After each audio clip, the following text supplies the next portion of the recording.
इसने मेरे को प्यार मोहब्बत जताई मेरे ऊपर, मुझसे प्यार करता है, बोला हम लोग मिलते रहे। कुछ दिन बाद ये मेरे से बोलता है कि तुम्हें मुझसे शादी करनी है तो बोले तुम्हें धर्म परिवर्तन करना पड़ेगा, तुम हिंदी रीति से हो, मैं ईसाई हूँ, तो हिंदू और ईसाई शादी नहीं कर सकते। शादी के बाद मैंने अपने जीवन बहुत ईमानदारी से जिया।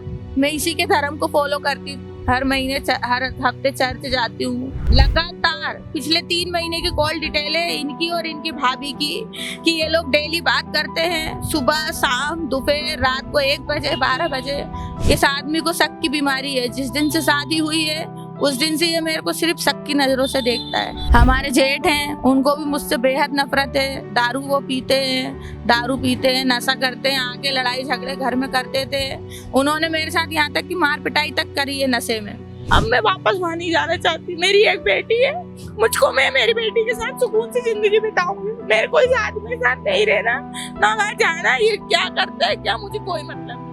आज की रिपोर्ट में कोई आंकड़े नहीं है, कोई बातें नहीं है, कोई भाषण नहीं है, बल्कि एक हकीकत है। और वो हकीकत जो हर उस लड़की को देखना चाहिए जो प्रेम विवाह करती है अपने पूरे परिवार के विरोध में जाकर और अपना धर्म परिवर्तन तक कर लेती है। अपने प्रेमी के साथ जीने मरने की कस्में खाती है और ख्वाब देखती है कि जिंदगी भर उसका प्रेमी उसके साथ उसी तरीके से बर्ताव करेगा जैसा अभी कर रहा है। नमस्कार, मेरा नाम है अंकित, आप देखना शुरू कर चुके हैं आयुध। आज के वीडियो में हम आपको एक ऐसी ही सच्ची कहानी बताने जा रहे हैं जिसमें भोपाल की रहने वाली एक पीड़िता ने आज से 10 साल पहले अपने साथ काम करने वाले एक ईसाई लड़के से शादी कर ली। यहाँ तक कि ईसाई लड़के ने ये शर्त रखी थी कि वो उस लड़की से तभी शादी करेगा जब वो अपना धर्म परिवर्तन कर लेगी, क्योंकि ईसाई धर्म में मूर्ति पूजा और भगवान को मानने का कॉन्सेप्ट नहीं है, बल्कि ईसा मसीह को मानने का कॉन्सेप्ट है।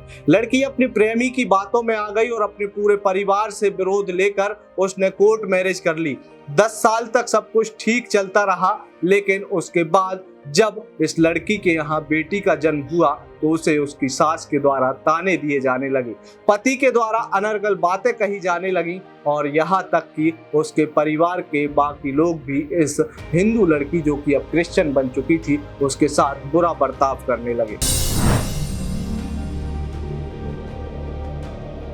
आज से 10 साल पहले जो पी नागराज नाम का ईसाई लड़का इस लड़की को अपने प्रेम जाल में फंसा रहा था, अब वही इस लड़की पर लांछन लगाने लगा, इस पीड़िता के चरित्र पर सवालिया निशान उठाने लगा और इस पीड़िता के साथ बदसलूकी करने लगा। जबकि पीड़िता ने इस पी नागराज के बारे में आयुध मीडिया को कुछ और ही बताया। भैया, मेरा नाम मधु है, मैं इधर A9 अमृतपुरी में रहती हूँ, मेरा ससुराल है और मेरा मायका इधर अशोका गार्डन में है। आज से करीब 10 साल पहले मैंने अपने पति के साथ शादी करी थी, लव मैरिज, इंटरकास्ट मैरिज करी थी। इसने मेरे को प्यार मोहब्बत जताई मेरे ऊपर, मुझसे प्यार करता है, बोला हम लोग मिलते रहे। कुछ दिन बाद ये मेरे से बोलता है कि तुम्हें मुझसे शादी करनी है तो बोले तुम्हें धर्म परिवर्तन करना पड़ेगा, तुम हिंदी रीति से हो, मैं ईसाई हूँ, तो हिंदू और ईसाई शादी नहीं कर सकते। भैया, मैं इस पर विश्वास किया, मैं विश्वास करके भैया मैंने धर्म परिवर्तन भी कर लिया। 10 सालों से मैं अपने ईसाई समाज का ही धर्म निभा रही हूँ, अच्छे से रहती हूँ। घर का काम से लेके ऐसी कोई चीज नहीं थी जिससे मैं पीछे हटी हूँ। मेरी सास का व्यवहार मेरे प्रति ठीक नहीं था, मैं उसके समाज की पसंद की नहीं थी, आए दिन लड़ाई झगड़ा करती थी छोटी छोटी बातों पे, फिर भी मैंने कभी कुछ नहीं बोला। हमारे जेठ हैं, उनको भी मुझसे बेहद नफरत है। दारू वो पीते हैं, नशा करते हैं, आके लड़ाई झगड़े घर में करते थे। उन्होंने मेरे साथ यहाँ तक कि मार पिटाई तक करी है नशे में, फिर भी मैंने ऑब्जेक्शन नहीं उठाया कि घर की इज्जत का सवाल है, अपन क्यों अपने घर की इज्जत बाहर नीलाम करो। ये सोच के मैं 10 साल से चुप रही। अभी 3 दिन पहले ये विवाद हुआ है, 4 कमरों में होता था, आज चौराहे पे हुआ है। इस आदमी को शक की बीमारी है। जिस दिन से शादी हुई है उस दिन से ये मेरे को सिर्फ शक की नजरों से देखता है और इसका शक सिर्फ बेबुनियादी है। उस शक की कोई दवाई नहीं होती और ना ही बड़े बड़े वेद हकीम के पास कोई दवाई है। मैं 10 सालों से अपने आप को साबित ही कर रही हूँ कि मैं गलत नहीं हूँ, मैं गलत नहीं हूँ। शादी से पहले की देखो, सबकी अपनी एक जिंदगी होती है, तुम्हारी भी थी, मेरी भी थी, वो खत्म हो गई, बात खत्म हो गई। शादी के बाद मैंने अपने जीवन बहुत ईमानदारी से जिया। मैं इसी के धर्म को फॉलो करती, हर महीने हर हफ्ते चर्च जाती हूँ। मैं अपने धर्म से फर्ज से कभी पीछे नहीं हटी, फिर भी इस आदमी को मुझ पर विश्वास नहीं था। ये पिछले 1 महीने से शक के चलते मेरा पीछा कर रहा था, मेरी बीवी कहाँ जाती है, क्या करती है, क्या नहीं करती है।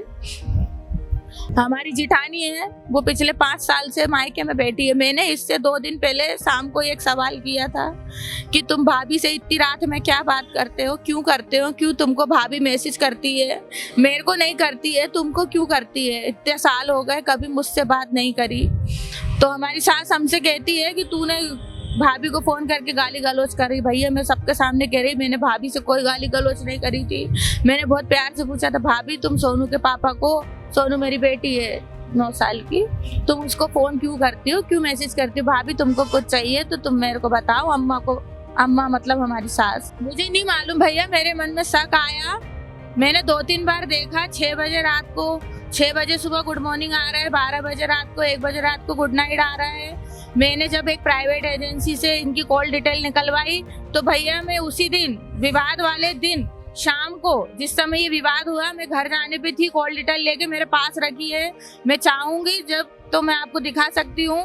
लगातार पिछले 3 महीने की कॉल डिटेल है इनकी और इनकी भाभी की, कि ये लोग डेली बात करते हैं, सुबह शाम दोपहर रात को 1 बजे 12 बजे। तुम क्या बात करते हो? और मैंने अगर शक कर दिया, बोल दिया, तो तुम्हारा फर्ज बनता है कि तुम मेरा शक दूर करो कि ऐसा नहीं है। मैं आगे चाहती हूँ, मैं कोई इस आदमी के साथ नहीं रहना। मैं 10 साल हो गए झेलते, अब मैं बर्दाश्त नहीं कर सकती। शक की कोई दवा नहीं है। देखो, नशीले आदमी के साथ जीना आसान है, लेकिन एक शकीले आदमी के साथ जीना बहुत मुश्किल है। जिस व्यक्ति के लिए मैं अपना धर्म सब छोड़ के आई, अब मैं वापस वहाँ नहीं जाना चाहती। मेरी एक बेटी है, मुझको, मैं मेरी बेटी के साथ सुकून से जिंदगी बिताऊंगी। मेरे को इस आदमी के साथ नहीं रहना, ना वहाँ जाना। ये क्या करता है क्या, मुझे कोई मतलब नहीं।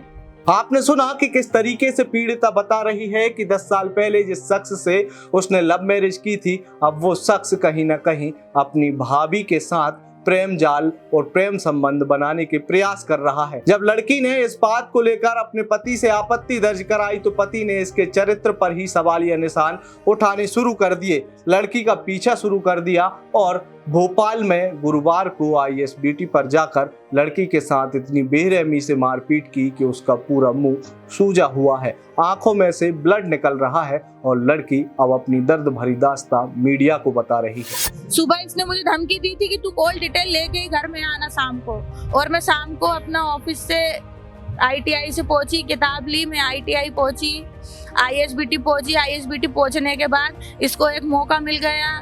मैं जो भैया के साथ गई थी गाड़ी पे बैठ के, इसने उस भैया के साथ मेरे को देख लिया और फिर वहाँ चौराहे पे मेरे साथ मार पिटाई शुरू कर दी। कहता है तू गलत है, तू ऐसा है, तू यहाँ अय्यासी करती है, ये करती है, वो करती है। और पहले से जाके थाने में बैठ गया, जबकि वो भैया निर्दोष है, उसको भी मारा। वो भैया बिल्कुल निर्दोष है, उनसे मेरा या उनका मेरे से कोई लेना देना नहीं है।